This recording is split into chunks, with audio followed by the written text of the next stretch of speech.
समाज विनोद में मैं इससे विनोद आज फिर आपके सामने हाजिर हूँ।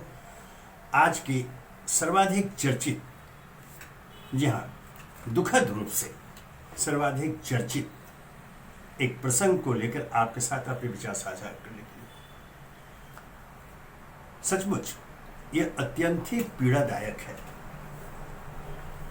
कि भारत में हिंदी को लेकर अभी भी इसके कुछ भागों में, विशेषकर दक्षिण में, विरोध जारी है। और ताजा विरोध जो है बिल्कुल हास्यास्पद है। कोई भी समझदार व्यक्ति इसका पक्ष नहीं लेगा, क्योंकि जिस मामले को लेकर यह विवाद खड़ा हुआ दक्षिण के तमिलनाडु और कर्नाटक में, उसे मैं पुनः दोहरा दूं, यह बिल्कुल हास्यास्पद है। यह समझ के परे है कि इसे लेकर राजनीति क्यों की जा रही है। जी हाँ, राजनीति शुरू हो गई है। मामला क्या है, वहां जो दूध के पैकेट है उनके ऊपर भारतीय खाद्य एवं मानक प्राधिकरण के निर्देश पर जो दूध शब्द दिया गया है उसका विरोध कर रहे हैं। तमिलनाडु कर्नाटक में कहा जा रहा है कि यह हिंदी को थोपने जैसा है, हिंदी को थोपा जा रहा है। हम पर एक खाद्य वस्तु दही प्रचलित है पूरे देश में, दही के नाम से ही, उसके पैकेट पर अगर दही लिखा हुआ है, हिंदी में लिखा हुआ है, तो इसका विरोध क्यों? जाहिर है कि देश में जो यह समय समय पर राजदल कुछ अनावश्यक हास्यास्पद मुद्दे उठाकर अपनी राजनीति साधना चाहते हैं, तब बड़ी पीड़ा होती है। इस मामले में भी यही हुआ। दूध के पैकेट पर दूध का लिखा जाना हिंदी में, उसका विरोध। जबकि आपको बता दें, प्राधिकरण ने स्पष्ट रूप से एक निर्देश दिया है कि स्थानीय स्तर पर प्रचलित शब्द जैसे कर्नाटक में मौसरू और तमिलनाडु में ताइर, यह दूध दही के लिए प्रचलित शब्द है। निर्देश दिया है कि इसे भी दूध के साथ कोष्ठक में इसे छापा, जिसे उपयोग किया जाए। बिल्कुल सही है, क्षेत्रीय भाषाओं को भी स्थान मिला उनके प्रसार। लेकिन इस पर जो राजनीति होना, और जिस प्रकार से तमिलनाडु के मुख्यमंत्री ये विरोध करते हुए यहां तक कह दिया कि इसके पीछे जो लोग हैं उन्हें दक्षिण भागों से बाहर निकाल दिया जाना चाहिए। कुमारस्वामी ने भी कर्नाटक में इसका विरोध करते हुए कहा कि यह गलत है, ऐसा नहीं होना चाहिए, हिंदू थोपने जैसा है। कहीं हिंदू थोपने का नहीं है, और अगर थोपा जा रहा है तो गलत क्या?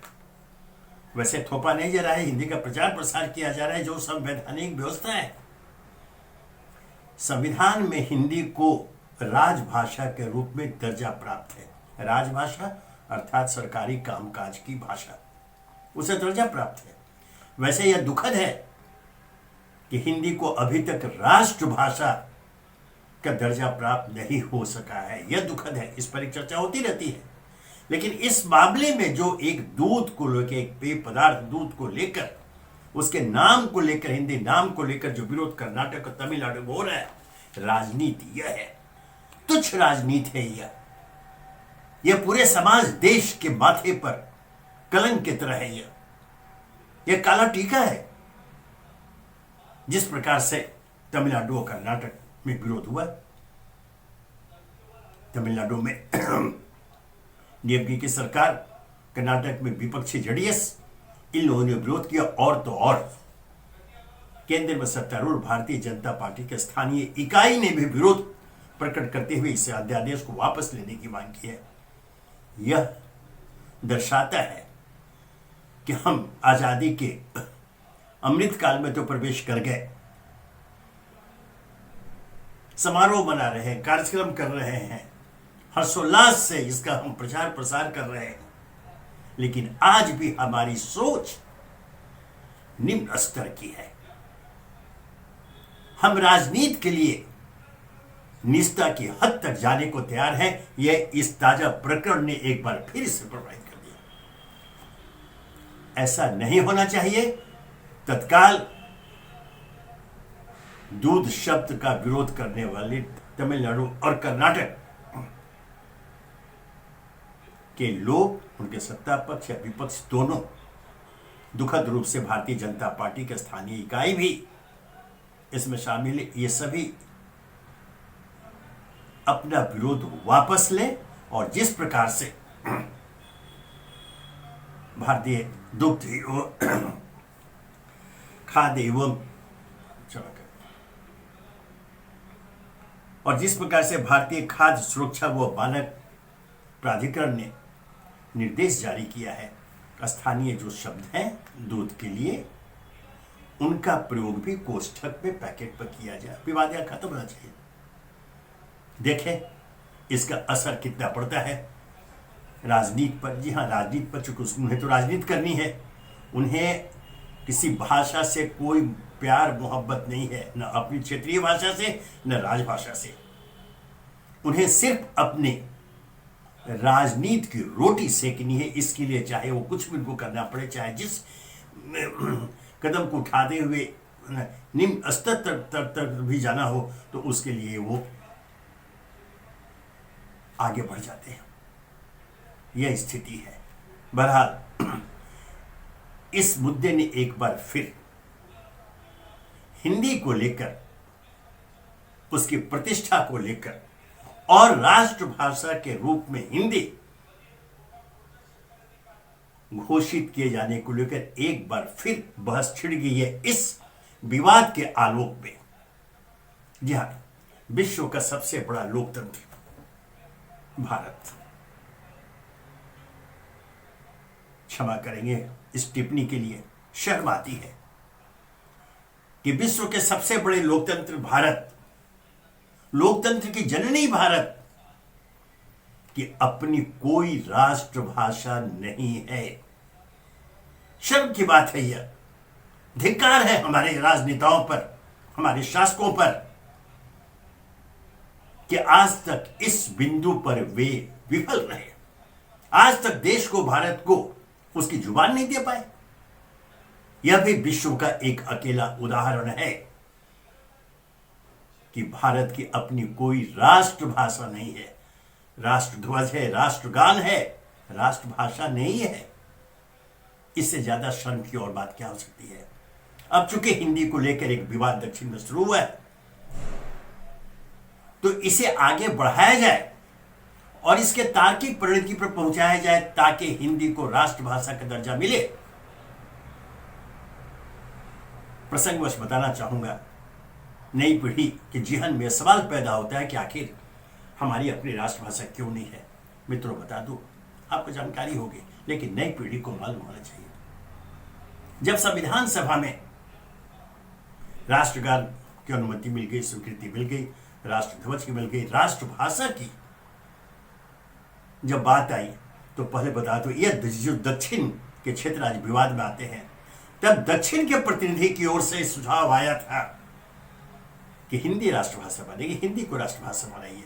फिर दोहरा दूं, यह सुझाव, यह प्रस्ताव दक्षिण के एक प्रतिनिधि के द्वारा आया था, दक्षिण की ओर से आया था। लेकिन तब हमारे उत्तर भारत के जो हिंदी के पक्षधर, हिंदी के बड़े प्रवक्ता जो प्रतिनिधि थे, उन्होंने एक सवाल उठाया संविधान सभा में कि कौन सी हिंदी। तब पंडित जवाहरलाल नेहरू ने कहा था कि हिंदी जो आम बोलचाल की भाषा है, हिंदुस्तानी जो हम बोलते हैं। विरोध हुआ उत्तर के कुछ सदस्यों द्वारा। मैं बता दूं, उसमें नाम जो प्रसिद्ध हिंदी सेवी के रूप में प्रख्यात लोग थे, उनके द्वारा कि कौन से हिंदी का यह जवाब नहीं है। उनका था कि जो संस्कृत निष्ठ हिंदी है उसका उल्लेख किया जाए, वो राष्ट्रभाषा के रूप में। विवाद पैदा हो गया। जहां दक्षिण के लोग तैयार थे हिंदी को राष्ट्रभाषा बनाने के लिए, हिंदी प्रदेशों के प्रतिनिधियों ने कौन से हिंदी, संस्कृत निष्ठ हिंदी आदि का विवाद सामने ला करके मामले को खटाई में डाल दिया और हिंदी को राष्ट्रभाषा बनाए जाने का प्रस्ताव पारित नहीं हो पाया। और तब एक व्यवस्था के रूप में तब गए यह है कि ये राजभाषा के रूप में अर्थात सरकारी कामकाज की भाषा के रूप में इसे संविधान में स्थान दी। उसमें एक अवधि निर्धारित की गई इतने वर्षों के लिए, और इस बीच में हिंदी के प्रचार प्रसार के लिए शासकीय स्तर पर कार्यक्रम चलाए जाएंगे, कार्रवाइयां होंगी, ताकि इस अवधि के समाप्ति के बाद हिंदी को राष्ट्रभाषा बनाया जा सके। लेकिन मित्रों, फिर दुख के साथ, बहुत ही पीड़ा के साथ उसे याद करना पड़ता है उस संदर्भ को कि जब उस अवधि के समाप्ति के बाद यह बात जब संसद में आई, तब विरोध हुआ दक्षिण से। देखिए विडंबना, जो संविधान सभा में प्रस्ताव दक्षिण से आया था कि हिंदी को राष्ट्रभाषा बनाइए, और जब वो अवसर आया तो फिर विरोध हो गया दक्षिण से कि नहीं। विरोध इतना हुआ कि अंत में सवाल को फिर कटाई में डाल दिया गया और संविधान में यह प्रावधान किया है कि जब तक देश के हर राज्य, हर क्षेत्र हिंदी को राष्ट्रभाषा के रूप में समर्थन नहीं देगा, इसे राष्ट्रभाषा घोषित नहीं किया जाएगा। वहां पर पूर्ण विराम लग गया। उसके बाद से आज तक आजादी के 75 साल है, बहुत अमृतकाल बना रहे हैं जैसे मैंने कहा, लेकिन हिंदी को वह स्थान नहीं मिला, क्योंकि अब अलग अलग विरोध होते हैं। जबकि हमारे संविधान में प्रावधान है, क्षेत्रीय भाषाओं को उससे सम्मान दिया गया है कि अपने अपने क्षेत्र में क्षेत्रीय भाषाओं के इस्तेमाल वहां की सरकारें कर सकती हैं और हो रहे हैं।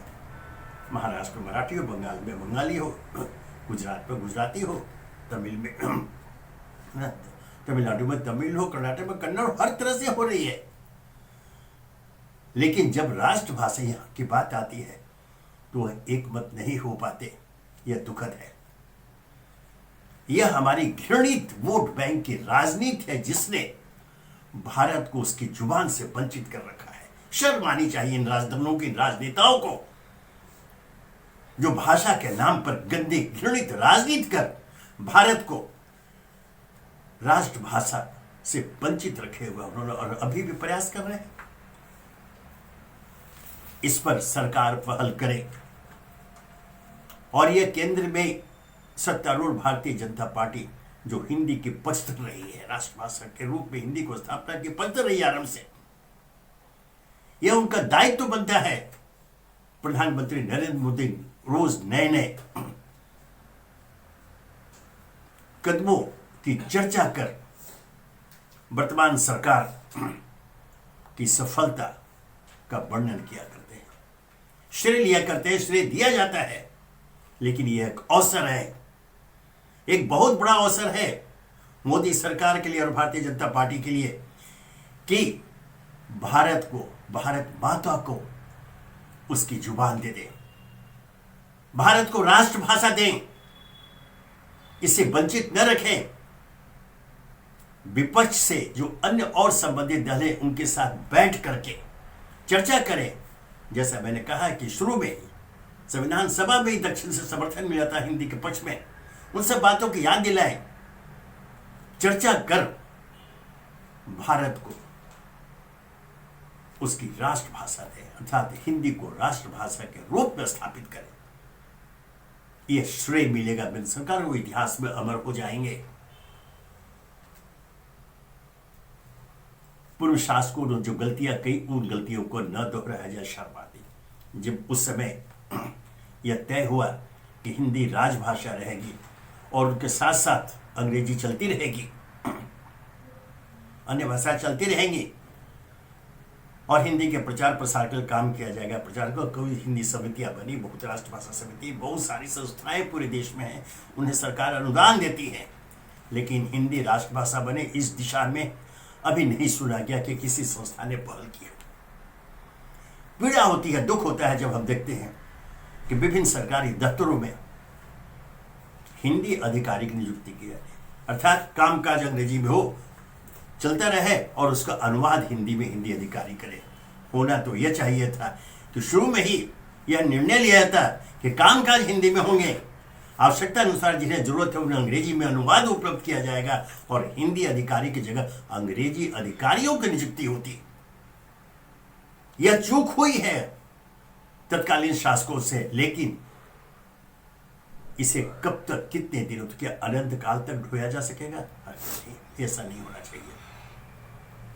अब चूंकि एक विवाद फिर खड़ा हो गया है, हालांकि विवाद जैसे हमने कहा हास्यास्पद है, दही शब्द को लेकर, एक खाद्य पदार्थ, एक प्रचलित लोकप्रिय खाद्य पदार्थ दही को लेकर जब विवाद पैदा हुआ है, तो चलिए अच्छा, इसका स्वागत कीजिए और इस अवसर का लाभ उठाइए। फिर से हिंदी को राष्ट्रभाषा के रूप में स्थापित किए जाने का, संवैधानिक दर्जा दिए जाने का एक आंदोलन शुरू हो जाए। और मुझे पूरा विश्वास है और हमारे समान सोचने वाले भी समर्थन देंगे कि अगर दक्षिण प्रांत के लोगों को भी समझाया गया तो वे विरोध नहीं करेंगे। जरूरत है एक सकारात्मक पहल की हिंदी के पक्ष में, राष्ट्रभाषा के पक्ष में।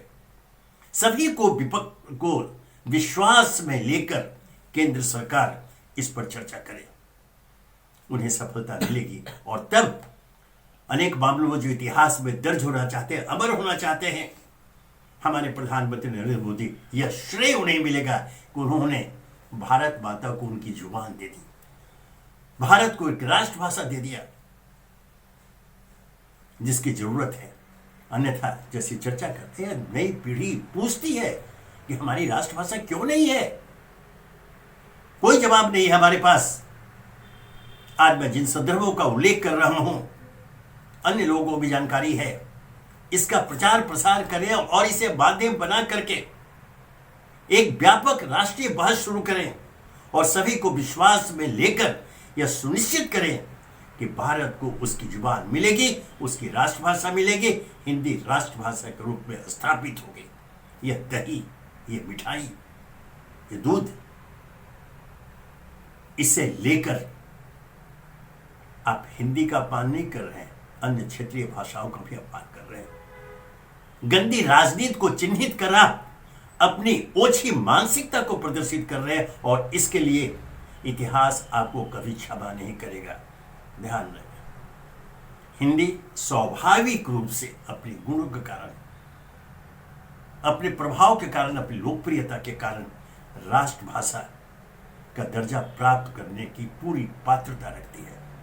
यह राष्ट्रीय स्तर पर संपर्क की भाषा है। आप कहीं चले जाएंगे, हिंदी के माध्यम से आप लोगों से अपने मन की बात कर सकते हैं, उनके मन की बात समझ सकते हैं। इसीलिए इसे संपर्क की भाषा भी कहा जाता है। इसका अपमान न करें और चूंकि बात निकली है तो मैं चाहूंगा कि इसे एक तार्किक परिणति पर पहुंचाने के लिए सरकार पहल करे और यह सुनिश्चित करे कि हिंदी को भारत की राष्ट्रभाषा के रूप में संवैधानिक दर्जा मिलेगा और मिलकर रहेगा। धन्यवाद।